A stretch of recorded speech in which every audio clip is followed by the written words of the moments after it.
Buenas tardes, señor secretario. Yo quisiera, dado el panorama de las finanzas públicas, que para 2017 y años subsecuentes pareciera bastante complicado, quisiera concentrarme en tres temas. El primero, sobre los ingresos tributarios.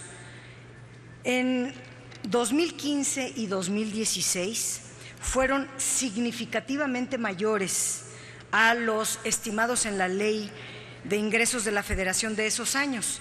En 2015 los ingresos fueron 20.5% mayores y la estimación de cierre de 2016 se estima en 9.6% más, casi 10% más de ingresos.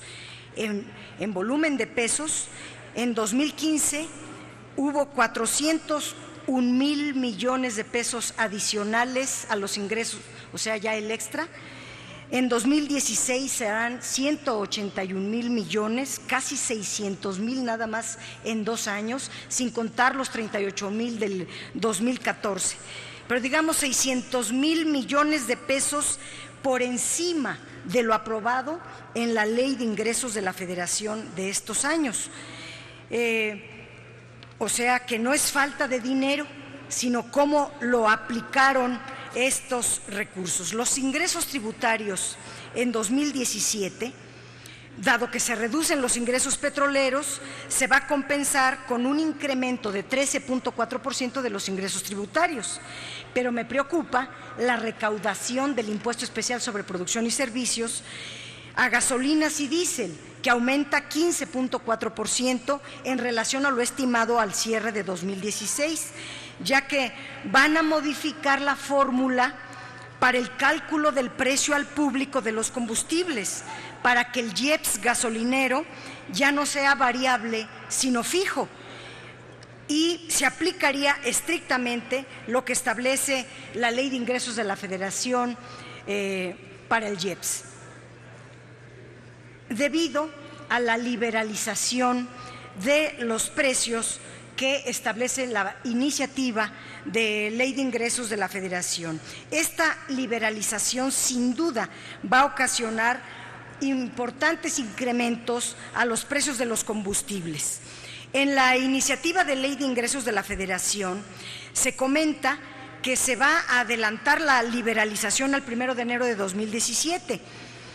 En el artículo 12º transitorio dice que durante 2017 y 2018 los precios al público de las gasolinas y el diésel se determinarán en forma escalonada por regiones y será la Comisión Reguladora de Energía la que establecerá el calendario de las regiones en las que se estará aplicando la liberalización, y en las regiones donde no se liberalicen los precios serán determinados por la Secretaría de Hacienda, pero al precio máximo que antes tenía la banda, ya no mediante esta banda de mínimos, sino de mínimos y máximos, sino solo los máximos. En síntesis, el precio al público para 2017 de gasolinas y diésel se calculará a partir del precio de referencia, que es más alto que el precio de referencia, más el costo del transporte, distribución y comercialización, más los impuestos del IVA, más el IEPS al tope máximo que ustedes ponen. Pues evidentemente que en 2017 habrá un incremento desproporcionado en los precios de las gasolinas y diésel, lo cual va a afectar a todos los consumidores y a la economía en su conjunto, dados los efectos inflacionarios que estos precios generan. Le pregunto, señor secretario, ¿dónde quedaron las promesas de que ya no habría gasolinazos, de que bajarían los precios de los combustibles si se aplicaba la reforma energética? Evidentemente no están cumpliendo. Le quisiera preguntar también en el tema de deuda, dado que el problema de deuda se ha convertido en un problema muy serio, no solo para las finanzas públicas, sino para la estabilidad macroeconómica. El saldo histórico de los requerimientos financieros del sector público incluye la deuda, las obligaciones de pago de la banca de desarrollo, los fondos, los fideicomisos, la deuda eterna del IPAB, los pidiregas, de tal manera que el saldo histórico pasó de 37.7 de 2012 a 47.3% del PIB en 2016 y pasará en 2017 a 50.4%, dado que ustedes están solicitando para 2017 un nuevo endeudamiento de 495,000 millones de pesos, lo que contradice lo expresado por la Secretaría de Hacienda en el sentido de que la deuda se irá reduciendo. ¿Qué va a hacer usted, le pregunto, para corregir la administración errática donde crecen los ingresos 600,000 millones más de lo previsto, pero gasta más de lo que ingresa y mucho más de lo que le autoriza el Congreso, y luego se abusa de la deuda para solventar el déficit presupuestario, llegando a niveles de sobreendeudamiento muy preocupantes? Son mis preguntas, señor secretario. Gracias, senadora Dolores Padierna. Te uso la palabra. Nada más. Por favor. Sí. ¿Sí me permite? Sí, adelante. Le quería decir que no solamente, perdón, señor secretario, no solamente se aumenta la deuda, está haciéndose los recortes. Están solicitando recortes por 239,700 millones de pesos. 36% de esos recortes recaen en Pemex, o sea, le van a quitar otros 86,000 millones de pesos a Pemex. Pero adicionalmente, a la inversión pública va a bajar hasta sus niveles de 2.7% del PIB, que será el porcentaje más bajo en toda la historia. No contentos con ellos y teniendo muchos rubros en presupuesto que decir, sí preocupa el tema de la educación, porque se trata de la población indígena, de grupos vulnerables, de la afectación en los rubros de salud en 3,600 millones, la protección al medio ambiente se reduce en 7,800 millones, el abastecimiento de agua en 6,500 millones, en urbanización 6,000 millones, en vivienda 4,000 millones, y luego desaparece rubros muy importantes como los proyectos de desarrollo regional, el fondo de capitalidad, el fondo para fronteras, el fondo para personas con discapacidad, el fondo sur-sureste, el fondo de apoyo a migrantes, entre otros. ¿Cómo va a decir usted que están focalizando los recortes, focalizándolos en los pobres para ahí recortarlo, al revés de lo que usted hoy decía en el radio? Bueno, la verdad, yo sí quisiera que explicara muy bien cómo está eso de la focalización, porque yo veo el presupuesto, migrantes, indígenas, personas con discapacidad, fronteras. Bueno, lo están focalizando el recorte en los pobres. Gracias. Gracias, senadora Dolores Padierna. Señor secretario. Senadora, varias reflexiones alrededor de los múltiples planteamientos. Primero, agradecerle mucho, como siempre, a la senadora Padierna, que como siempre hace un análisis exhaustivo y profundo, no solamente del paquete, sino de los elementos que incluye el informe. Primero, sí es muy importante aclarar, el IEPS no se modifica. El IEPS no se modifica, no se abre la ley del impuesto especial sobre producción y servicios, no se está planteando cambios en la ley ni en la fórmula. Lo que se está planteando efectivamente es adelantar la flexibilización, pero de forma cuidadosa y matizada.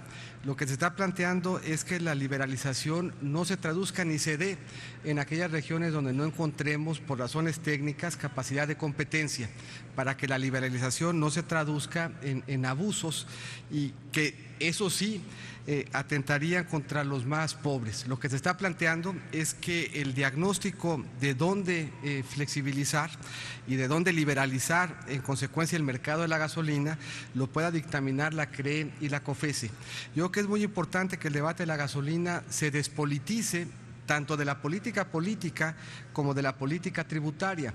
Ese es el planteamiento de fondo que se está haciendo, que ya se normó y que se está pretendiendo adelantar. Que las gasolinas dejen de estar vinculadas a la política tributaria y que su administración deje de estar vinculada también a la política política. Que dejemos que sean los técnicos los que dictaminen en dónde hay competencias o en dónde hay condiciones de competencia para que efectivamente se liberalice el mercado y que la gasolina se determine en términos de sus precios por sus determinantes internacionales, como acertadamente comentó la senadora, está reflejado hoy en la fórmula, para que cuando veamos en el contexto internacional incrementos, se reflejen estos en México y para que cuando veamos disminuciones, se reflejen estos también en México. Estamos migrando entonces de un esquema en donde el IEPS era variable y siempre iba en perjuicio de las finanzas públicas o de los contribuyentes a un esquema en donde el impuesto se deja fijo y se despolitiza el manejo de las gasolinas. Por años estuvimos acostumbrados en México a que la gasolina solamente subía y subía con independencia de lo que pasara en el contexto internacional. Y eso era así porque cuando caía el precio del petróleo y caía el precio de las gasolinas en el mundo, eso implicaba presión de las finanzas públicas en México que no permitía que cayera el precio de la gasolina en el país. Y por contra, cuando teníamos un incremento en el petróleo en el mundo y por tanto excedentes petroleros, la rigidez en el impuesto especial de producción y servicios se traducía en que esos excedentes petroleros se fueran a un subsidio regresivo que no nos permitió acumular en infraestructura ni en gasto social. Por lo que el planteamiento entonces no implica por razón tributaria ningún incremento en el precio de la gasolina, sino solamente la decisión de dejar libre ya ese mercado para poder despolitizarlo. La deuda en términos de finanzas públicas debe de medirse como porcentaje del PIB para evaluar su sustentabilidad. Lo que se está planteando en el paquete es que la deuda como porcentaje del PIB alcance su máximo este año y a partir de entonces empiece a disminuir. Efectivamente, cuando como en este paquete seguimos incurriendo en un déficit, si bien en un déficit sustancialmente menor y por primera vez desde el 2008 habremos de dejar de pedir prestado para pagar intereses, la deuda en la que habremos de incluir incrementa el saldo, pero no ya como porcentaje del Producto Interno Bruto. Esto es, el producto va a crecer más rápido que la deuda y eso es lo que permite que la deuda sea sostenible. Atrás de cada uno de los recortes, en donde, como acertadamente dice la senadora, hay esfuerzos de todas las dependencias del sector público. No hay una sola entidad administrativa del gobierno federal que no esté asumiendo un recorte, pero dentro de cada una de ellas está mediando esfuerzos de coordinación, dentro de cada una de ellas de focalización, justo para lograr el objetivo contrario al que aquí se plantea, que no recaiga el recorte en las familias ni en las empresas mexicanas, sino que el recorte caiga en la necesidad del gobierno de hacer de mejor forma su trabajo, coordinándose entre el gobierno y con las entidades y focalizando los apoyos en beneficio de quien los requiere. Pongo por ejemplo el del campo. El esfuerzo que se está haciendo de focalización en el apoyo del campo implica que dejemos de apoyar al que tiene 135 cabezas de ganado y nos concentremos el que tiene menos de 35, que dejemos de apoyar al que tiene 80 hectáreas y que nos concentremos en el que tiene menos de 20. Esto es, estamos focalizando el recurso público escaso en beneficio de la población más vulnerable y estamos focalizándolo, dejando de apoyar a quienes ese apoyo no les hacía la diferencia en términos de vulnerabilidad. Y caso por caso y rubro por rubro habremos de encontrar ya sea un espacio en donde la coordinación nos ayude, como el que citamos en el caso de salud, un ejemplo en donde la focalización permita concentrar el recurso en los más pobres, como este que comentamos en el campo, o ejemplos en donde otras fuentes de financiamiento suplen al esfuerzo presupuestal para salir adelante. Por ejemplo, en ciencia y tecnología, CONACYT, resultado de un incremento muy importante de los fondos en estos 4 años, tiene acumulados saldos en los fideicomisos por 29,000 millones de pesos. No tiene sentido seguir haciendo un esfuerzo presupuestal para alimentar los fondos de CONACYT, sino más bien tiene sentido que esos fondos se aprovechen en ese esfuerzo que hoy estamos haciendo de finanzas públicas. todos ponemos en el sector público para hacer frente a este recorte que ni perjudica a los más pobres, sino por el contrario, los protege para que el impulso del presupuesto esté cerca de los más vulnerables y quienes más lo requieren. Muchas gracias, senadora Padierna. Gracias, señor secretario. Senadora Dolores Padierna. Perfecto. La fracción tercera del 12º artículo establece, de la Ley de Ingresos de la Federación, establece que la COFESE va a ser la que revise que los aumentos, no haya aumentos desproporcionados de precios. Pero ese es un concepto muy vago, la verdad. ¿Qué es desproporcionado? ¿A juicio de quién? Así como lo plantea la ley, a mí me parece desproporcionado. Yo no digo que va a subir el IEPS, estoy diciendo que al modificar la fórmula va a aumentar en los hechos el precio de las gasolinas y diésel por todo lo que ya comenté. Pero hablando de técnicos, si yo fuera técnica, le sugeriría mejor poner un porcentaje fijo, si de verdad se quiere ayudar a la gente, o sea, que no quede un concepto tan vago como el que la COFESE verá que los aumentos desproporcionados no sean desproporcionados, mejor poner un porcentaje fijo, como la inflación, por ejemplo. Si se rebasa, entonces la Comisión Reguladora de Energía establecerá ese monto, ese aumento al precio, pero no dejarlo así tan abierto, porque entonces lo único que se propicia es que pues se beneficia a los negocios al amparo del poder público. El tema de la deuda, la verdad es que siempre ignoran lo que decimos aquí en el Congreso de la Unión. Se aplica la receta de que ni los veo ni los oigo. Tenemos todo el tiempo diciendo que se va a generar un problema de sobreendeudamiento y no nos hacen caso. Fue hasta que lo dijeron las, ¿cómo se llaman? Las calificadoras, Standard & Poor's, que calificó como negativa la perspectiva para el país, luego de analizar el nivel de la deuda y el crecimiento económico insuficiente. Hasta entonces fue que dijeron vamos a bajarle tantito, y es tantito porque hoy llega casi a 9 billones de pesos, casi se han endeudado en 1 billón promedio, y ahora representará un pago para 2017 de 600,000 millones de pesos para la deuda solo por intereses. Este sobreendeudamiento no es adecuado.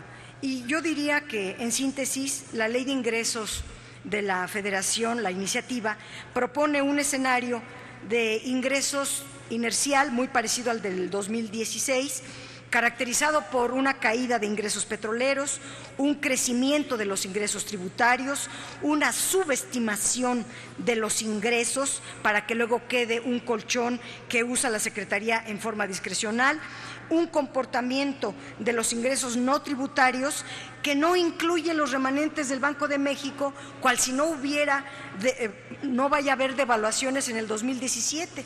Ya se rebasaron lamentablemente los 20 pesos por dólar. Pues son mis comentarios. Eso de focalización, la verdad no me convence. Si hablamos del campo, que es lo que usted le decía a Ciro Gómez Leiva y en varios radios, pone este mismo ejemplo del campo. Pero si hablamos del procampo, las propias reglas de operación benefician a los más ricos, no a los más pobres. Y vamos a estar con lupa, señor secretario, viendo los recortes. Yo espero que sea a la burocracia, al gasto suntuario, y no el presupuesto, por ejemplo, de la vivienda o de los indígenas, etcétera, etcétera. Gracias. Gracias, senadora Dolores Padierna.